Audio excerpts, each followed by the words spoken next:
依依，老爷，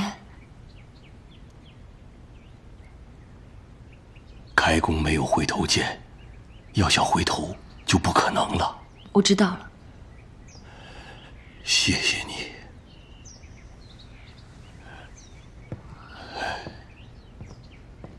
我这头脑一热都干了些什么？不能嫁给唐九华，也不能连累沈老爷，现在只能兵行险招了。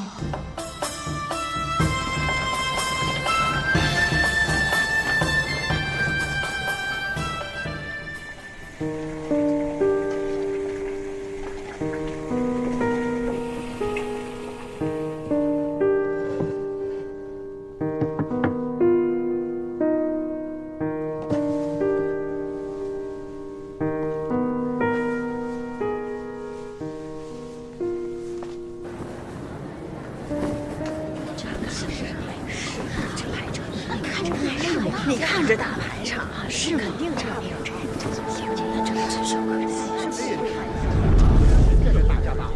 郎才女貌，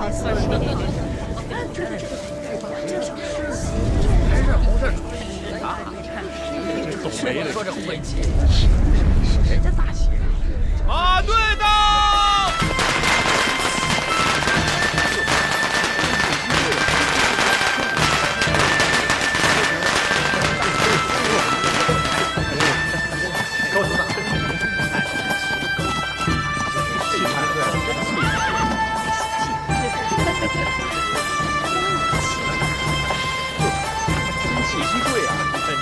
恭喜沈老爷！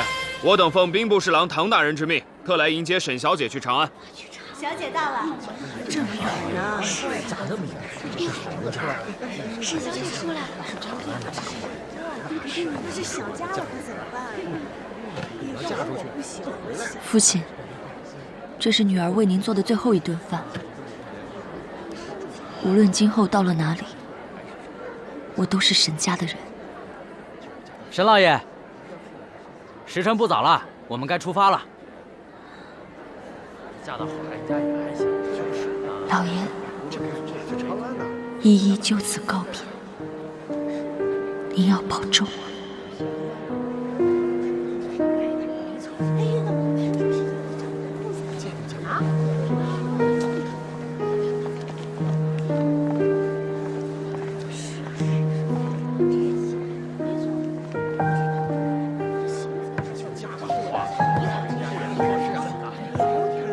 好，出发！走。我听说啊，这长安的唐家公子啊，有个外号叫荒唐公子。听说啊，他不仅留恋烟花之地，还整天跟歌妓们谈情玩乐。他可是唐大人家的公子，可当真这么荒唐啊？那可不，而且啊，我还听说了另一件事儿。有人说啊，这个唐公子啊是个麻子脸瘸腿。那小姐也太可怜了吧！停下！看一下！走了，走了！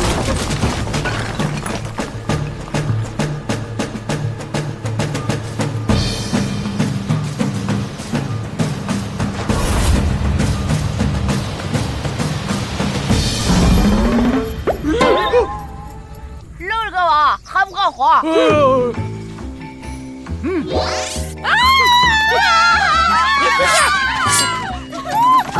还是何人？你们别过来！你们要是再过来，我就让你们喜事变丧事！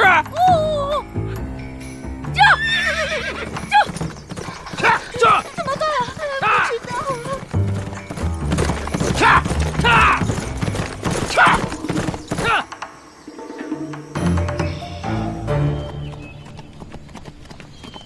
就到这儿吧，依依姐。啊，辛苦了。谢谢依依姐。蝶衣，眼下我逃婚成功了，既不会连累沈老爷，也不会嫁给你的心上人。蝶衣，沈姑娘，你个沈姑娘，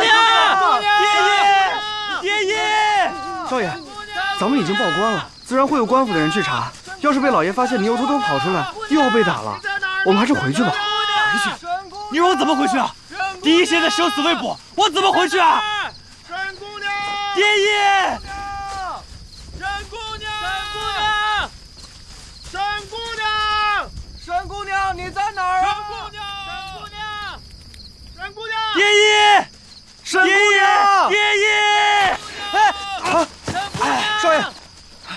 少爷没事吧？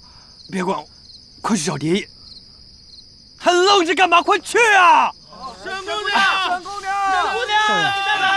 沈姑娘，沈姑娘，沈姑娘，你在哪儿啊？沈姑娘，沈姑娘，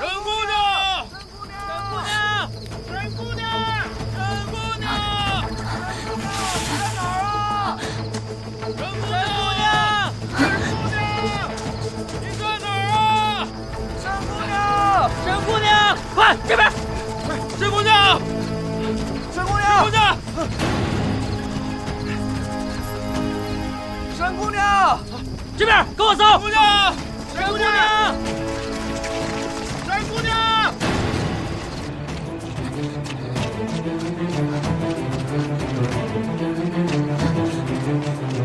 沈姑娘，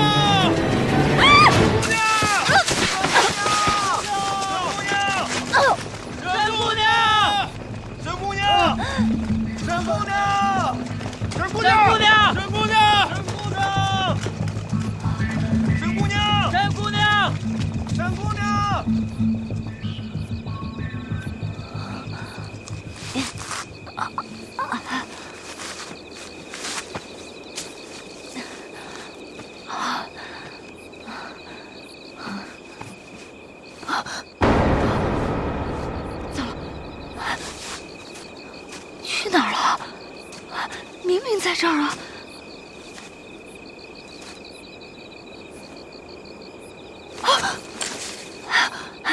太好了，我终于找到你了。沈姑娘，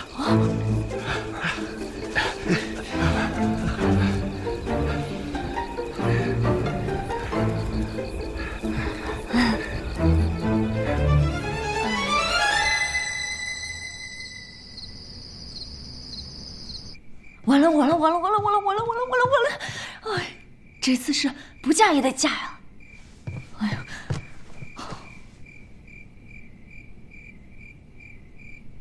不行，我不能对不起蝶衣。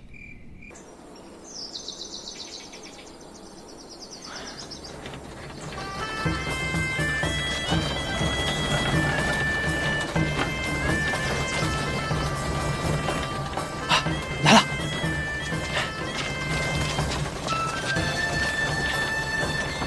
参见唐公子。娘子，娘子，酒回来接娘子回府了。娘子，昨夜我去寻你，脚崴了，不然我一定是第一个寻到你的人。你该不会是生气了吧？哎，快把你家小姐扶下来。啊。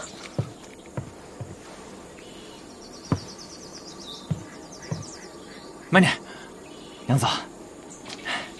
娘子，一路舟车劳顿，都闷坏了吧？来，快把这个取下来透透气。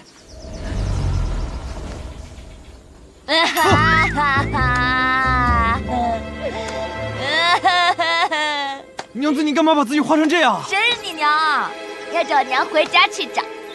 怎么回事啊？不好意思啊，唐公子，我家小姐在路上生了一场大病，好了之后就这样了，总是说一些奇奇怪怪的话。生病了？蝶衣，你没事吧？哎，你成亲，你也成亲，哎，恭喜你们两个早生贵子。你们怎么服侍的？蝶衣，没关系，等到了长安，我一定让我爹找最好的大夫给你治，一定可以治好的。不管你变成什么样，你都是我的娘子。快，扶你家小姐上车，我们回长安。是。啊，看来有病的人是他呀，这么丑他都要娶。这招不行，到了长安，我还要再想一个别的办法。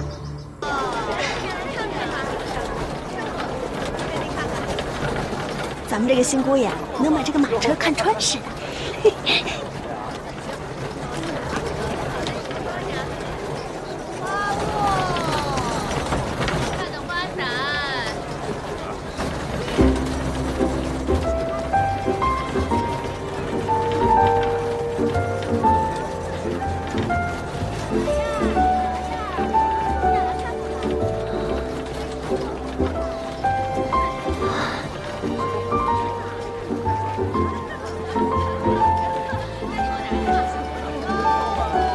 原来这就是长安啊！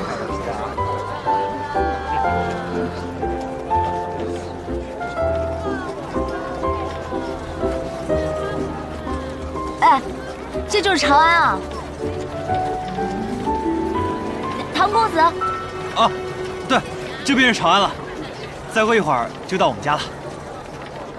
蝶衣啊，蝶衣，虽然这个人不怎么样，但对你还真是痴心一片。我得赶紧找机会溜走，不然到了唐府，想逃可就不容易了。我肚子饿了。你好些了？再忍忍，一会儿便到唐府了，有好多好吃的等着你呢。你是不是傻啊？跟你回府，我还能逃出来？可是我现在肚子就饿了，我觉得我好像晕过去了。好吧，那我们一会儿在前面找一家饭馆，好吗？好。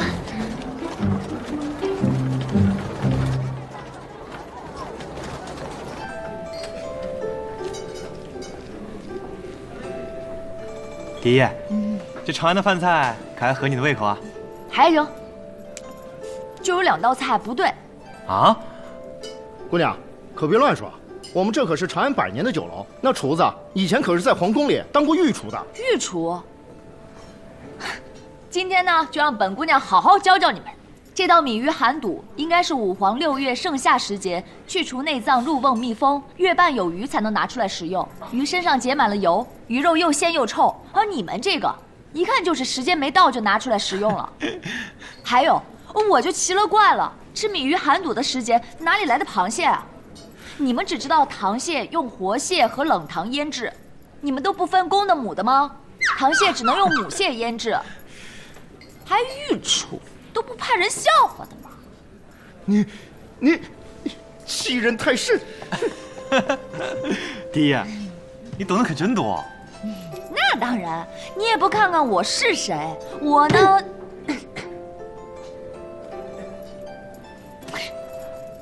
你们嗓子不舒服啊？可能是长安水土不服。蝶衣，你还没有说，你可是……我呢，可是瑶城神府的大小姐，什么好吃的好玩的没见过呀？是不是？是。哎，小唐，我去方便一下，你在此等候啊。小唐，哎，别动，我自己去。方便？哎，现如今这蝶衣冒冒失失，跟过去大不相同，不过倒也多了几分可爱。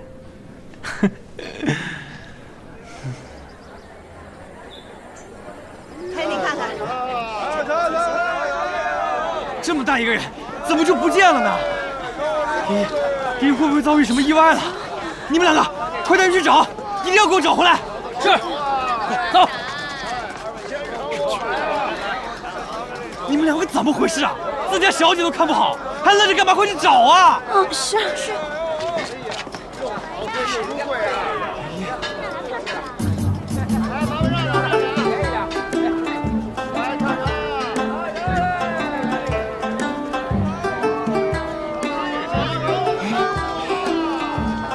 蝶衣，我终于找到你了。你干嘛？蝶衣，是不是我哪里做的不够好，你要逃啊？你告诉我，我会改的。不是的，你没有哪里做的不好，是我不好。蝶衣，你这身打扮是……坏了，怎么办呀？哎呀！蝶衣，你是不是哪又不舒服了？我头好痛。你们俩还愣着干嘛？快扶你们家小姐啊！是啊。蝶衣，等回到唐府，一切都会好起来的。啊，走吧。小姐，包您给我的。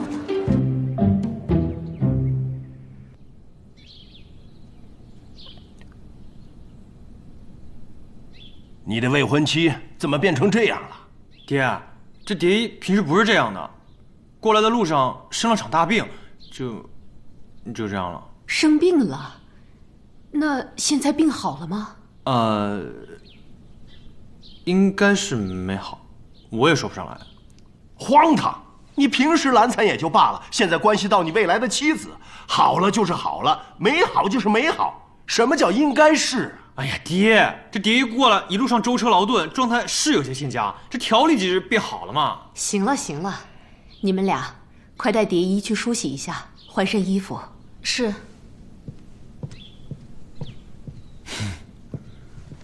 唐九华，你从小便闹着要娶沈小姐，我也不多说了。这次你瞒着我们把沈小姐带进长安，我也不计较。但是，你答应为父的事呢？答应？哎，不就是上一馆考试吗？我这就去文书。哎，老爷，那华儿都这么大了，您啊就少操点心吧，消消气啊。都是你惯的。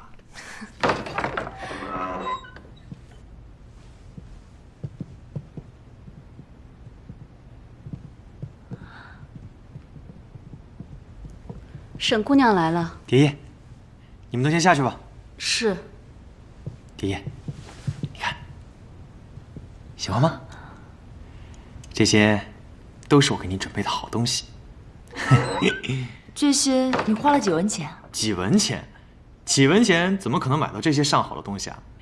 你若是喜欢，我到时再让人去苏州给你带。哦，不是，我只是担心你被小贩骗了而已。骗就骗吧，我买东西买个开心，不在意贵贱。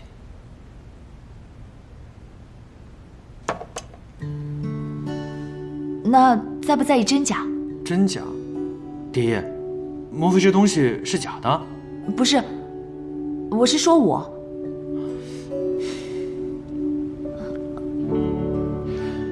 我还以为你已经好了，现在看来还要再给你请个大夫，好好看看。不是。行了，我原来还想跟你讲个正事，现在看来，我先回去，你要休息啊。如果我不是沈蝶衣呢？不是沈蝶衣，那你是谁啊？我是。好了，不要再瞎想了，我明日再来看你。沈蝶衣已经去世了。蝶衣，你不许胡说。人终有一死，如果真是那样，你怎么办？若终有一死，我一定死在你的前头。好了，你不用害怕，这10年我都已经等了，也不在乎多这4年，你也不用着急推开我。什么4年？你在信中不是托我帮你调查这4男配的主人，借此来找到你的亲生父母吗？我只查到了这4男配的育才出自长安，多年前曾经风靡一时，在长安的贵族基本上人手一块，数目庞多，又时隔多年，想要找到这4男配的主人实在有些困难。不过，我已经想到了一个办法，只要我们能进入上驿馆，便可以找到这4男配的蛛丝马迹。上驿馆？你想啊，这上驿馆既有名门之后，又有巨商之子，还有见多识广的江湖人士。若是从他们身上调查，定会容易许多。而且你不是在信中说你想去上驿馆读书吗？我已经帮你报名了上驿馆的考试，我相信凭你的聪明才智，一定没有问题的。而且这上驿馆的4年啊，我们也能一直在一起。哦，对了，最重要的事情我差点忘了跟你说了，这上驿馆啊，女子是不可以进入读书的，所以我将你的户籍改为了男子。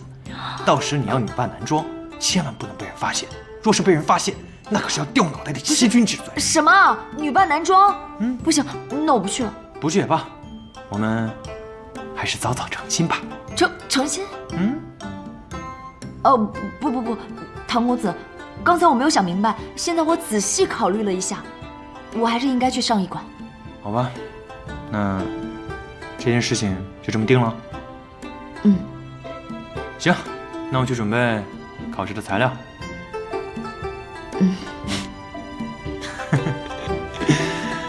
哎呀。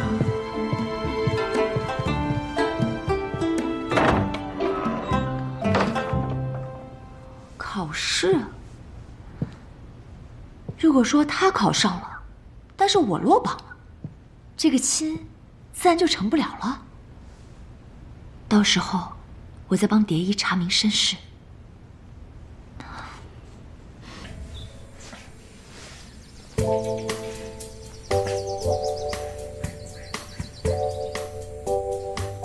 蝶衣，一起过来锻炼，压压腿，一块跑跑步啊！不了，我现在挺忙的。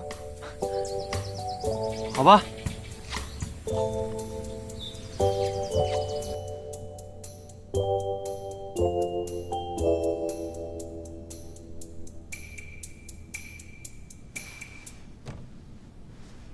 蝶叶，你若有什么不懂的，可以问我。我有一个问题。哦？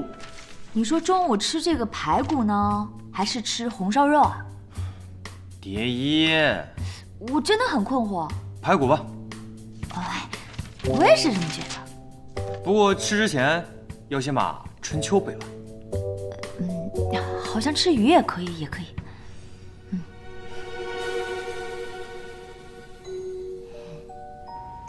君子动则思礼，行则思义，不为利回，不为益咎。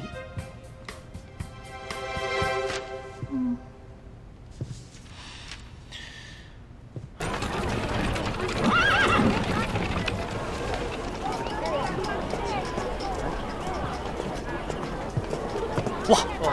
太气了！可以了，正到这儿。没想到今日人竟然如此之多啊！为今天，就等这一天了。好汉，英雄。爷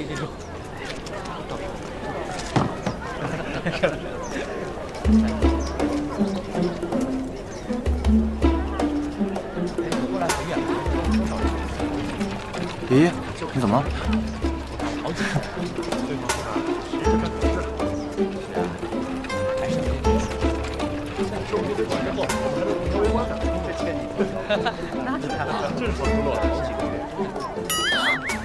哎，又是这个臭豆腐。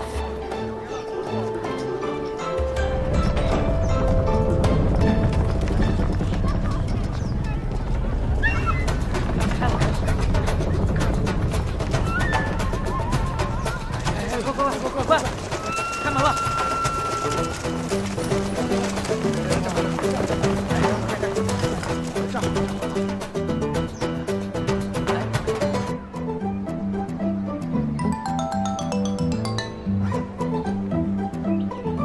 这位学子好像在哪儿见过，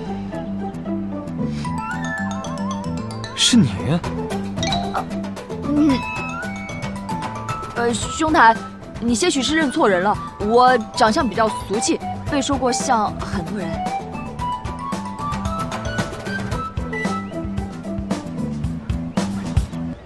诸位学子，因今日考试特殊，所有物品不得带入馆中，请各位配合我们搜身检查。搜身？没事，我们先进去，一会儿会有办法的。现在检查开始。走。没什么东西。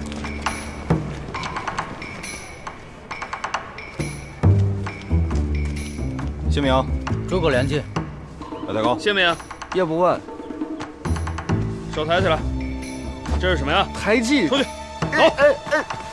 转身。走。下一个，手抬起来。姓名：李新远。姓名：云峰。转身。这是什么？外增高。袖子里是什么？出去。下一个。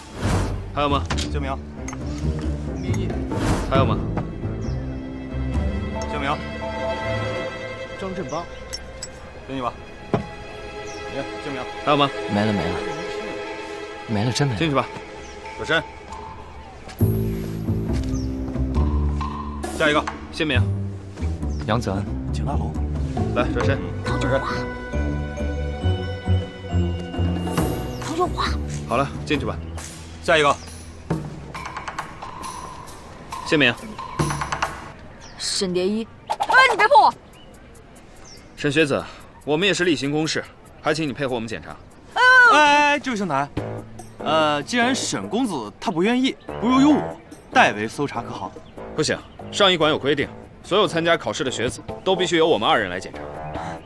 我可是兵部侍郎之子，自然会以身作则，不会徇私枉法。况且你们这样僵持下去，只会耽误大家的时间。快点啊！就是。对了，这钱袋也是不可以带进考场的吧？那是自然。不如这样考，由你来替我保管，如何？那好吧。小公子，来吧。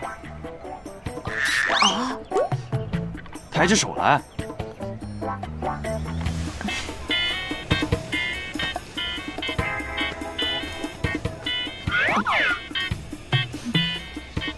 转身。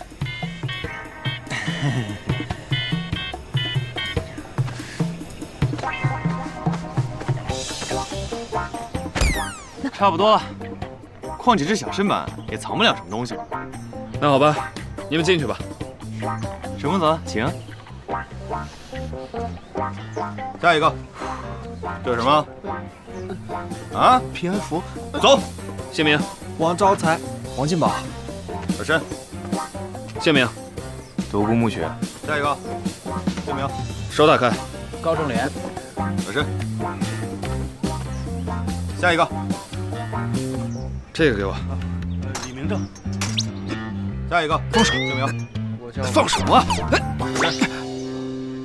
进去吧。气氛是呀，真说啊，这地方不错。是啊，这考进来看好呀，这有书看，在这读书，在这读书，对呀。祭酒。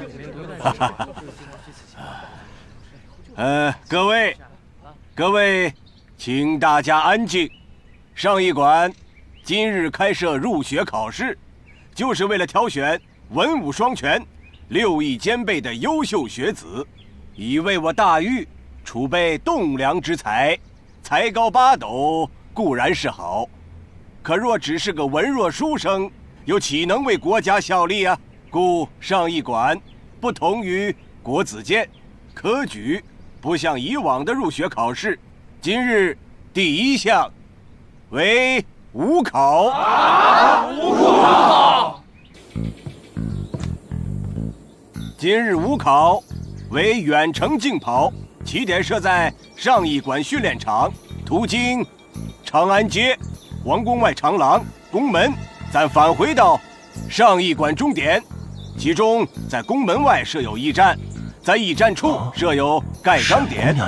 经过朱雀门的学子需要在这里盖章，前80名可以继续返程，后20名淘汰。武考名次和文考名次相结合，作为这次各位学子的最终成绩。若学子在考试过程中作弊，则取消考试资格，并且处以15日禁闭。我原本以为就考些诗词歌赋就行了，没想到还考这些。的确是有些新意，不过有我在，不用担心，应付得过来。上一馆的考试其实由你们随随便便应付的，跟你有什么关系啊？臭豆腐！你说什么？臭豆腐？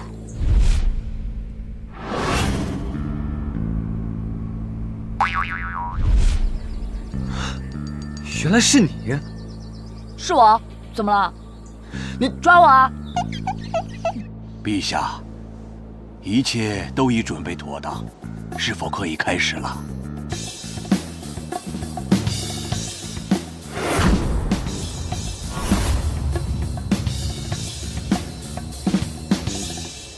开始！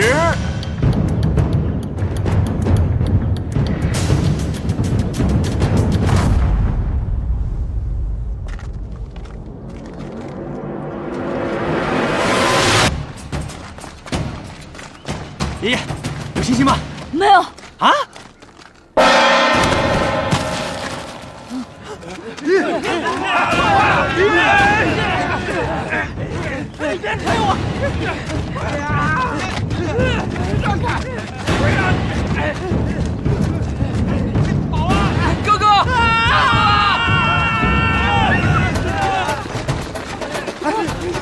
走了。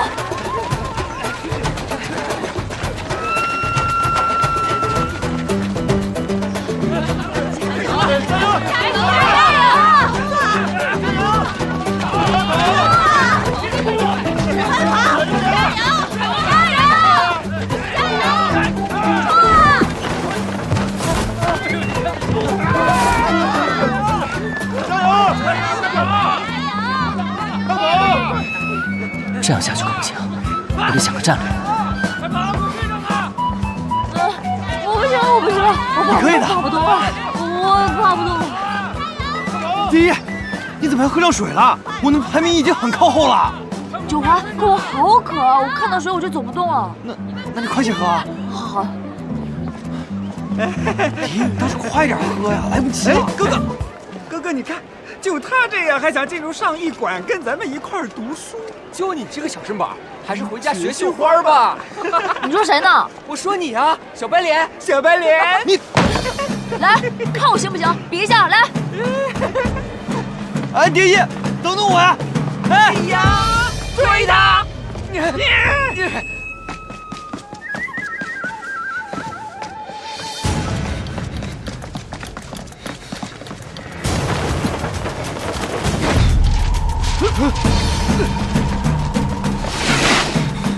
他们俩是跑来了吗？是飞来了吧？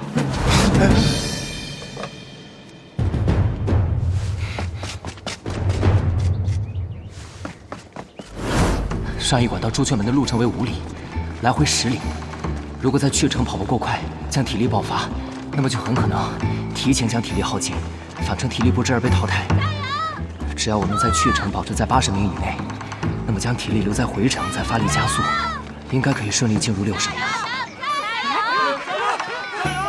第一，你怎么一点都不喘啊？我以前经常锻炼啊。那太好了，我们一定可以通过这次五考的。跟他拼了！拼了！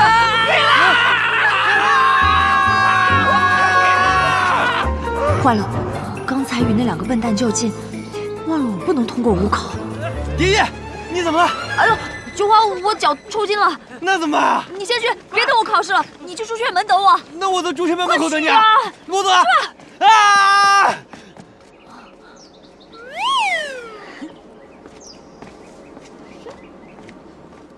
第42名、43名、第44名、第45名。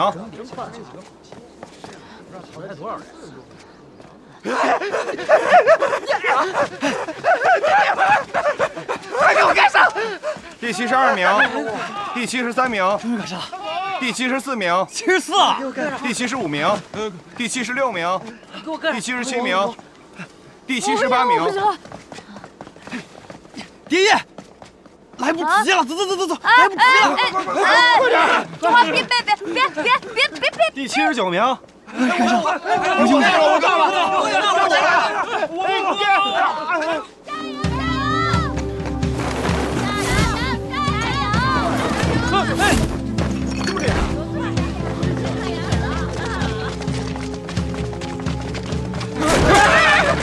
不是我撞倒的，别再这么抓！不是我撞倒的，帮我呀！没事吧？爷爷，我来帮你。现在不是多管闲事的时候。不行！哎呀，好吧。加油！啊，你没事吧？我们加速啊！没事吧？哎，九华，哎。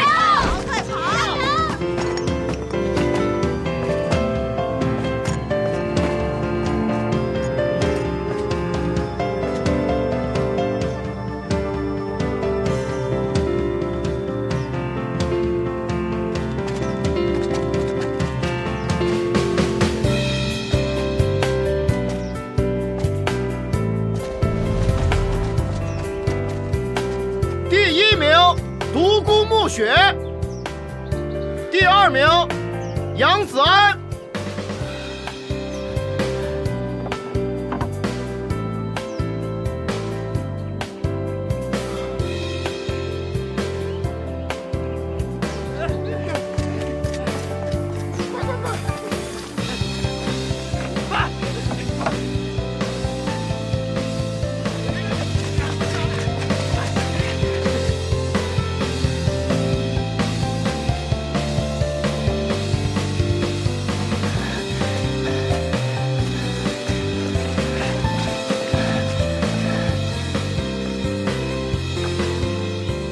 48名李新远。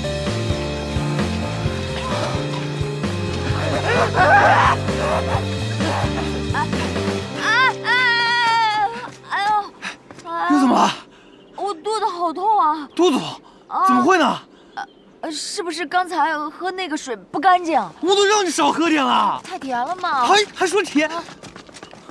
第57名孔良玉，第58名张子墨。来不及了，走了。不行不行，这再坚持一下，走不动了。走了，走了。不要！要！不要！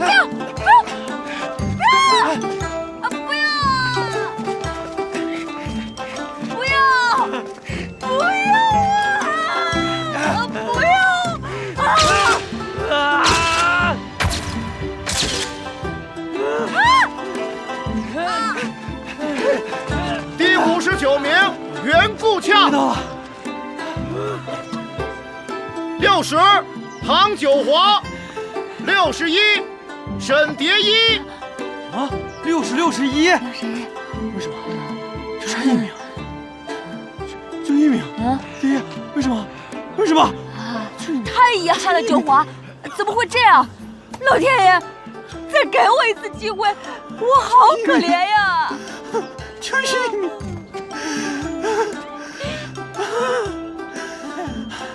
哎呀，九华，不要太难过，好好读书。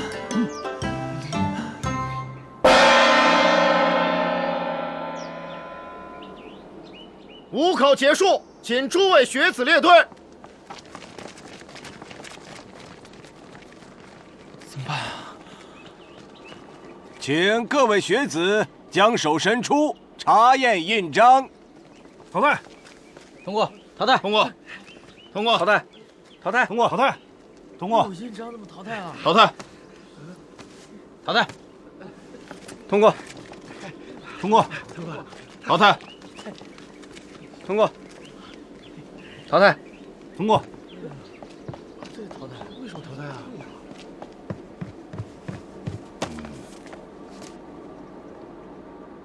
经查验，有11位学子未获得印章，淘汰；还有10位学子印章不合格，淘汰。余下的学子顺位补位。此外，我们还在这次5考过程当中设置了一次隐藏考试，如搀扶老人、帮助孕妇，以检测各位学子的个人品质。经过评判，只有沈蝶衣和唐九华2位学子通过了隐藏考试，所以他们2人的5考成绩提前25名。不是吧？太棒了，蝶衣！老天爷，我从小求你就没有灵验过，这次怎么那么灵验呢？真是谢谢你啊！谢谢你，老天爷，谢谢你啊！平时怎么不那么灵验呢？恭喜各位学子通过考试，接下来我们将要进行的是文考。还有文考，5考和文考的综合成绩，取得前26名的人将成为进入上艺馆学习的人。请各位学子好好准备吧。我会好好准备的，嘿嘿嘿。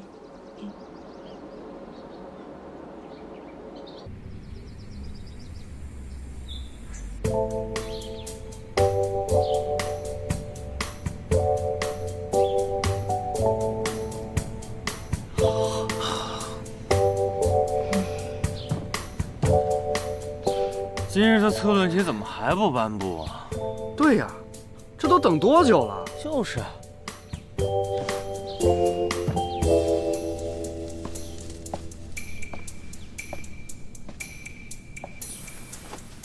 陛下，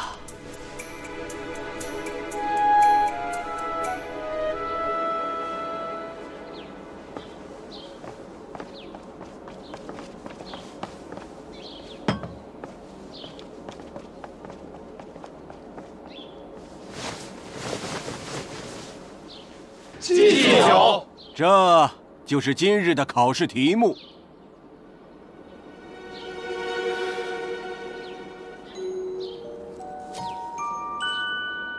从现在开始，各位考生可以作答。1炷香的时间交卷，现在开始。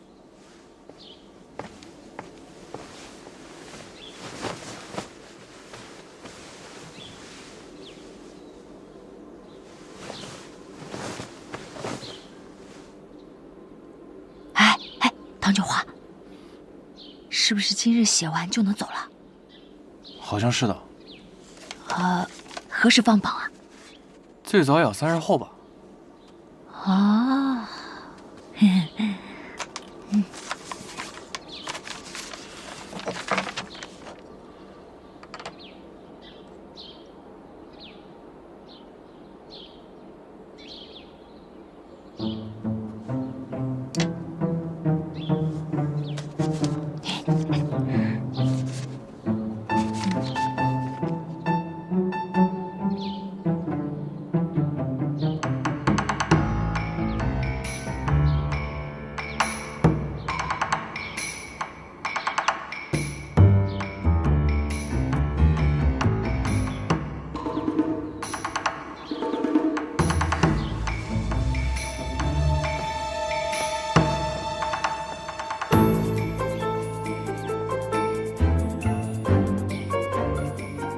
时间到，现在交卷。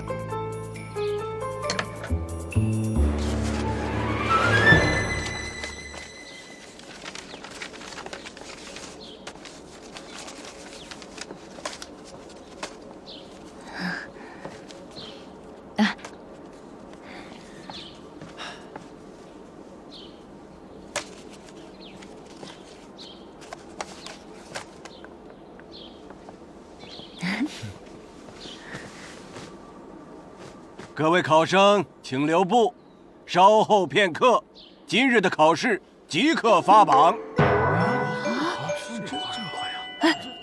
唐九华，你不说3天吗？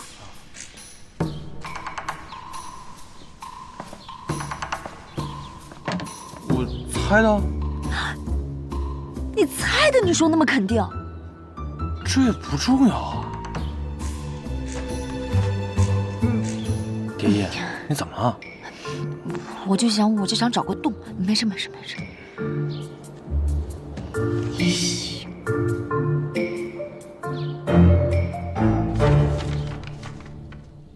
善鸟香草以配忠贞，灵修美人以辟于君。有媚上之嫌，胡明义禀的。这里面评卷的是何人啊？我想应该是一个特别严格的博士。愿借天风吹得远，家家门巷尽成春。看到一株花草，能想到让天下人共赏，可谓良才。李心远乙等。遥怜故园菊，英傍战场开。心中有家国天下之人，今后必能报效大狱。独孤暮雪乙等。开花必早落，桃李不如松。反其道而行之，易谢的花不如不老的松，虚有其表，便不能长久。妙，杨子安、甲等。哇，甲等，这么厉害！陛下。糟糕了，誉王。沈蝶衣何在？沈蝶衣出列。沈蝶衣何在？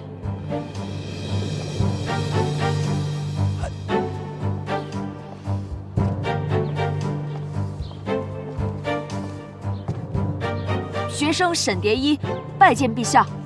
这是你的？还不回话？是学生的。敢问陛下是何用意呀？你看过便知。什么？这也叫策论啊？你真是太大胆了！来人，沈蝶衣藐视考场，拉下去重打30大板。陛下，学生不知道犯了什么罪。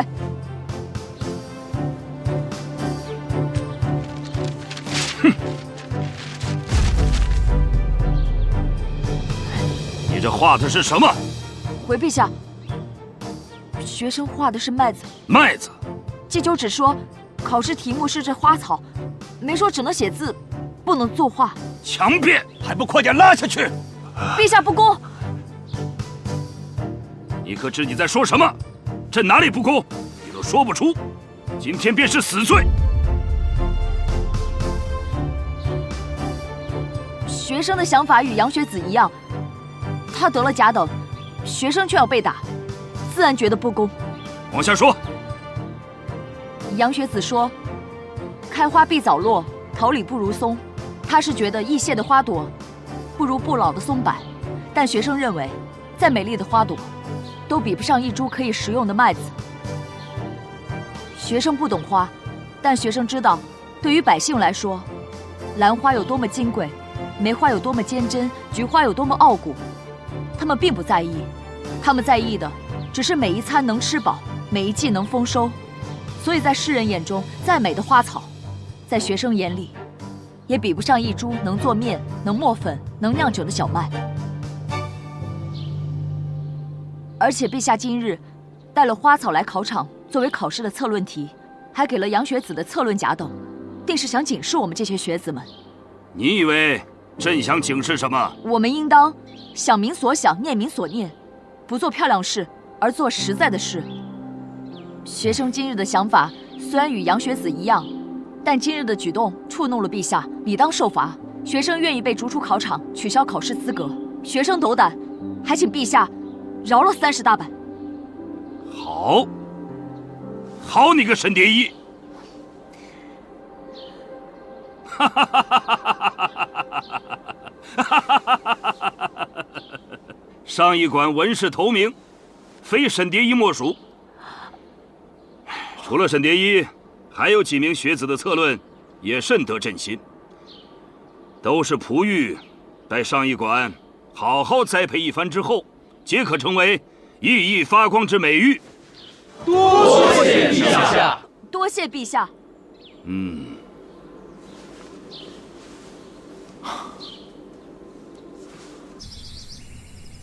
胡闹！你怎么能让蝶衣女扮男装参加上一馆考试？蝶衣，不是我责怪你，毕竟你是女儿家，你们这是欺君呐！爹，这进入上一馆是孩儿的梦想，而且一旦进入上一馆，那就是4年。蝶衣一人在家中，我也不放心啊。但若蝶衣和我一起去上一馆读书，我在其身边还能护她周全。而且，蝶衣刚好也有这个想法。明明是你逼我的。蝶衣，你说什么？唐大人，您别生气，大不了我不去就是了，没事的。不去？现如今已经放榜，若不去，那便是欺君之罪啊！爹，你们这是铤而走险！爹，一旦入选不去读书，朝廷必会严查此事，到时候再牵连家中，这……但若蝶衣乔装打扮，我在其身边，定不会有人发现。4年之后，孩儿学成归来，到时再报效朝廷，还望父亲成全。你多谢父亲。多谢唐大人。爹，那你这是答应了？爹，你同意了吗？本来想骗唐九华去上一馆好拖延婚事，结果把自己也给搭进去了。现在只能先去了之后再找机会开溜了。如果能帮蝶衣找点线索，那我冒这个险也是值得的。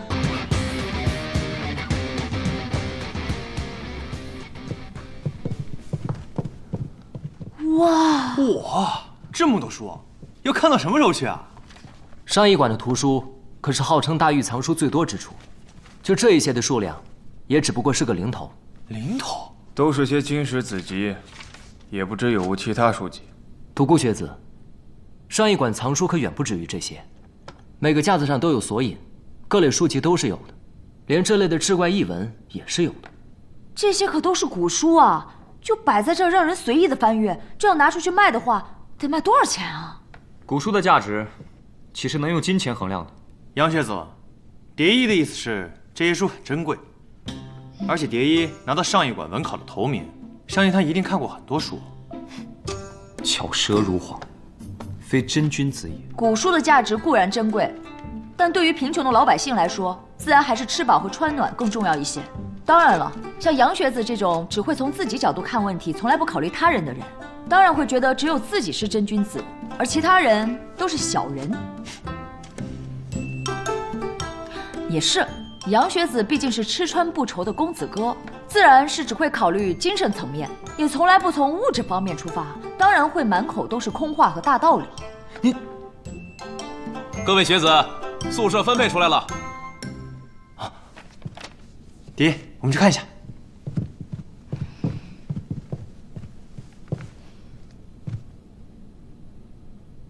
说不过吧，臭豆腐。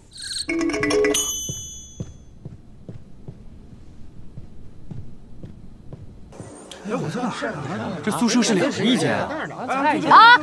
好像咱俩一间。我俩能分到一块？博士，我已经习惯一个人住了，可否一个人一间？这里可不比你们自己家，都是2人一间，而且按照制度会1学期1轮换。哦，还有轮换？不行！哎，第一，算了，这1人一间看来是不太可能了，不如你我一间。想得美！那不然你难道想跟别的男人一间？博士，如果2人一间的话，我可否与唐九华一间？这怎么行？万万不可！万万不可！吵什么吵？这里是什么地方？都不知道了吗？我给大家介绍一下，这位是国子监派来的祭酒助教，同时也是管理诸位的学子长。不要以为在考试中拔得了头筹，就不可一世。学子们的宿舍安排是早已决定好的，来到这里是让大家好好读书、报效国家的，不是让大家来享福的。沈铁一带头违纪，扣学分。沈学子，不要固执了，你们每个人只有100学分，学分扣完是会被开除的。开除？有这么好的事情？你们要扣就扣吧，反正我不愿意2个人一间，我只能1个人一间。你们既然这样，那就把我分扣完，有本事扣完你就全扣了。我也觉得他们安排太过分了，不如你我一起退学，我们回去上进。九花，你冷静一点，我们还是以学业为主。从长计议。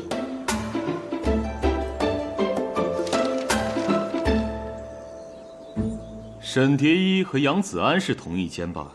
这样好啊，2个不相上下的人同处一室，可以相互勉励，互相督促。希望你们2人能够好好相处，共同进步啊！主教，我与蝶衣自幼相识，若我们能同住，彼此还能有个照应。你以为你是谁？房间安排早已决定，岂是你等说改就改的？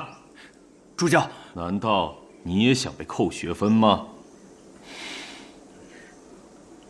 蝶衣，我看杨子安这人为人孤傲，应该不是多管闲事时，不如我们先妥协，之后我再想办法。先委屈你了，还不都是因为你？那我也是为了我们。别说了。好，大家都安静，下面听我的安排。杨子安、沈蝶衣，东厢子房；唐九华、白少谦，东厢丑房。丑房？本公子住丑房？不是。哎，挺丑的，丑挺好的，丑挺好的。李新远、独孤暮雪，东厢银房；王招财、王进宝，东厢卯房。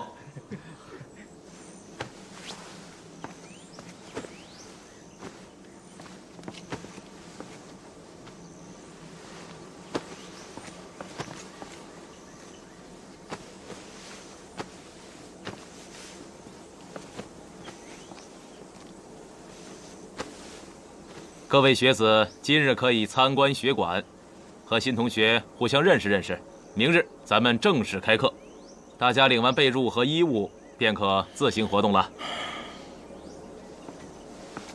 蝶衣，这学馆的衣服这么难看，色彩还单调，怎么穿啊？扣完学分就可以被开除，那这样算起来还是有希望的。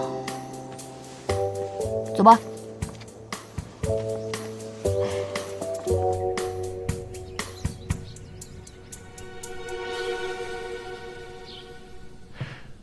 不错，该风水属于上级，有利于学业。但根据我的命格，此屋缺东南角，不利人际。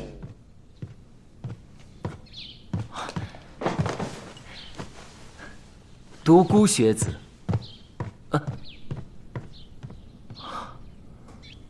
难道真如卦象所言？我得在东南角摆些花草才行。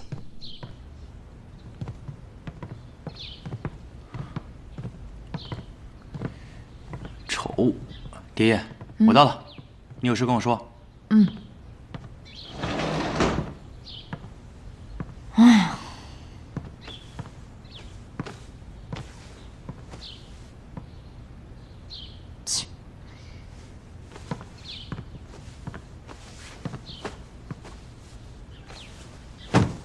唐学子，你好。你好。唐学子，我已经为你铺好了，你来我这儿吧。这床是为我铺的？正是，你叫我小白就是。小白？嗯，大家同在上一馆上学，唐学子学识高，家世好，还是唐大人的独子，这是我们普通人都比不上的。以后在上一馆，还希望唐学子多多照应啊。那是自然，同在学馆照应是应该的。那以后我能叫你老大吗？老大？嗯，这恐怕不太合适吧。若是唐学子，那就这么定了。哎呦，季九啊！季九，沈学子，你怎么弄得如此狼狈啊？季九，我恐怕是要退学了。你才来第1天，为何要退学呀？我这个手我刚刚摔断了，我以后都无法提笔写字了。摔断了？我真是辜负了陛下还有季九博士对我的厚爱，我也觉得非常惋惜，但是只能劳烦季九答应我的退学申请了。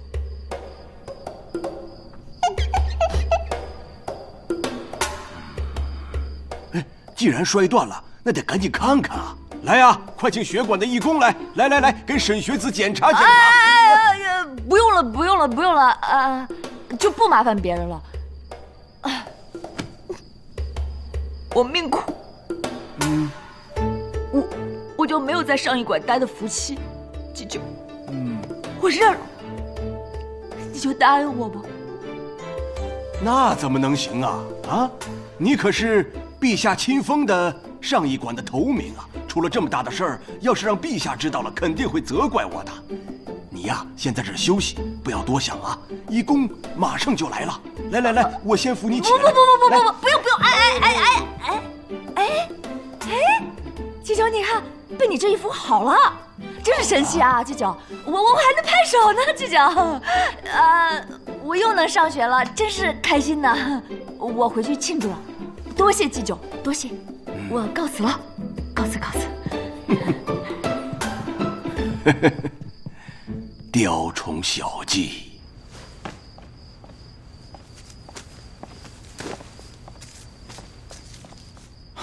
蝶衣，你上哪儿去了？啊？你这怎么了？别难过了，我听说今晚可以不住这里，我们先回唐府，房间的事情总会有办法的啊。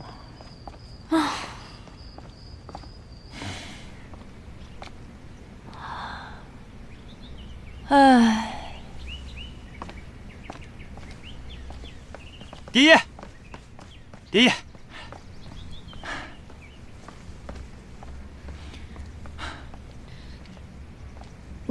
你这衣服怎么样？让季九碰见你就完了。学馆只规定了要穿统一下发的学子服，又没有规定不能改款式。你看，我这稍微一改，多好看啊！你太有才了吧！嘿，走。等等，你帮我拽一下。爷爷，你这衣服改成这样子真的合适吗？合适，挺好的呀。哇，人这么多呀，该不会没位置了吧？老大，在这儿。老大，沈学子，这就一个位置啊。小白，要不你再去找个位置，把你的位置让给蝶衣。老大，不行啊，这儿有个规矩，座位和宿舍的编排一样，同宿舍的就坐一张桌子。老大，你看，写着名字的。什么规矩？这儿有名字呢。哎，好了，你坐这吧，我找我的去。蝶衣，老大，你就坐这儿嘛。这个熊特别多，我应该想，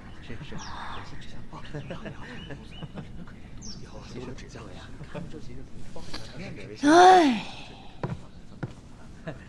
还真是冤家路窄。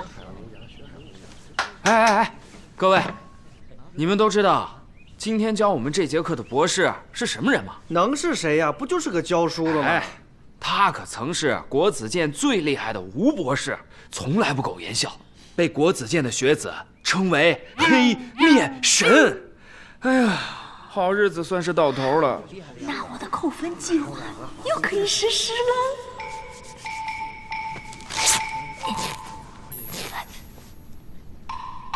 看我干嘛？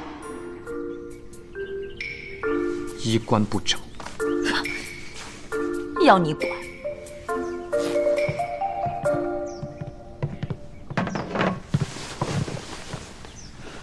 博士，坐吧。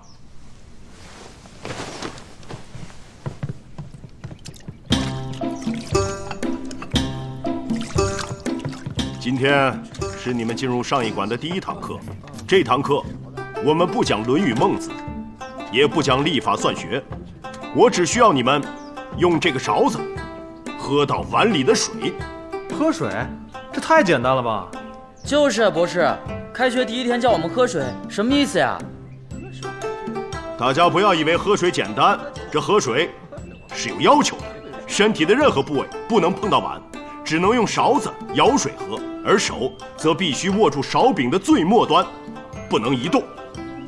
不会吧，博士，这怎么可能喝得到啊？对啊，博士，你这要求也太苛刻了吧？大家考虑一下，现在开始。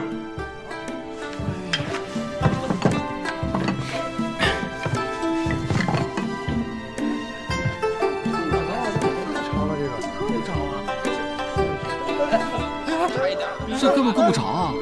看我的，快扣到了，快！不行！老大，你没事吧？别！不准折断勺柄，你这是违规。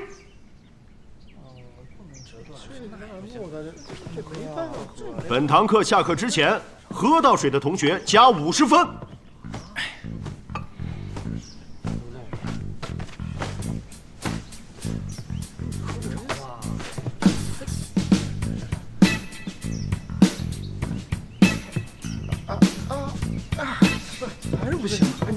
沈蝶衣、唐九华，你二人损坏校服，衣冠不整，违反学规，扣10分。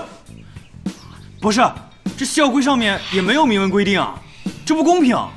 再给我顶嘴，再扣20分。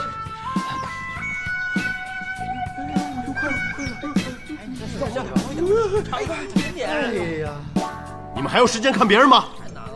是不是给你们的时间太多了？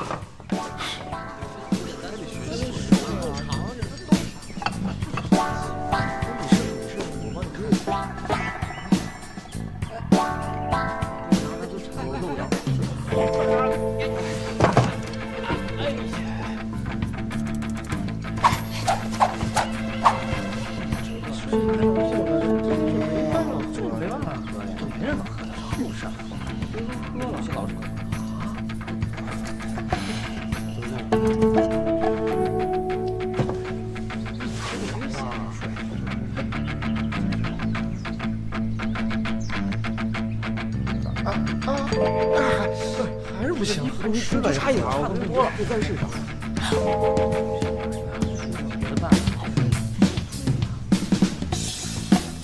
真是便宜你。彼此。你们二人入学考试的成绩名列前茅，你们想没想到喝水的办法呀？想到了。那给我们展示一下。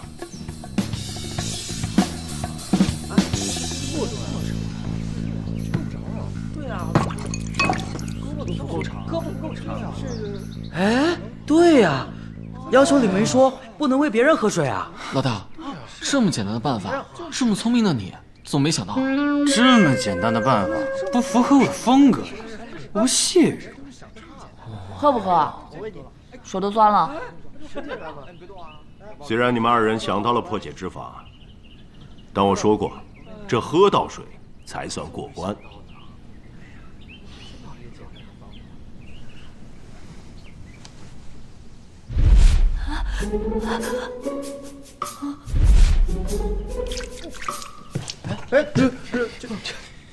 你欺人太甚了吧！你干嘛要盯着我啊？是谁盯着谁啊？你不盯着我，怎么知道我盯着你？无理取闹啊！对，手酸了，怎么样？虽然你们二人想到了破解之法，但你们的举动却与我的初衷背道相驰。这学分，我是不能给你们加了。你们来到上一馆，要学的第一课，不是如何读书，如何骑马射箭、算题推演，而是团结互助。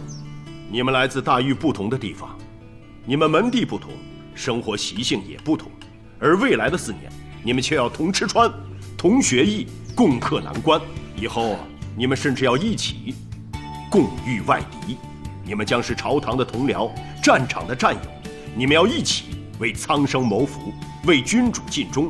更为重要的是，你们中的许多人会成为彼此今生的挚友。如果你们不明白团结协助的力量，你们就不配做上一馆的学生。